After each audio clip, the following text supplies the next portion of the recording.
Hey guys, today I'll be showing you how to make your own hair scarf that's great for the spring or summer.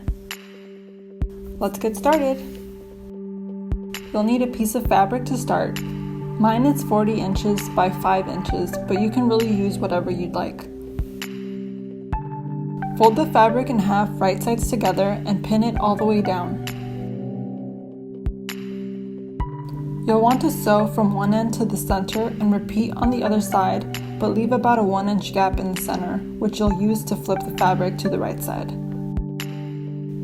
I usually like to curve my edges just to give it a nice detail when it's flipped back out. I usually gather the fabric on my finger and then just pull it through.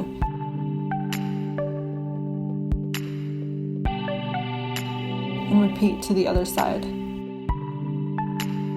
And then sew the gap closed and make sure you iron so it lays flat. And that's really it. You can also sew the gap with a blind stitch for a much cleaner look. Here I have a hair scarf that I already started with the gap open. You'll need a needle with a thread and make sure the end is knotted. Pull the needle through underneath one of the flaps so the knot is hidden. Then place the needle on the other side, pulling a bit of fabric through underneath it.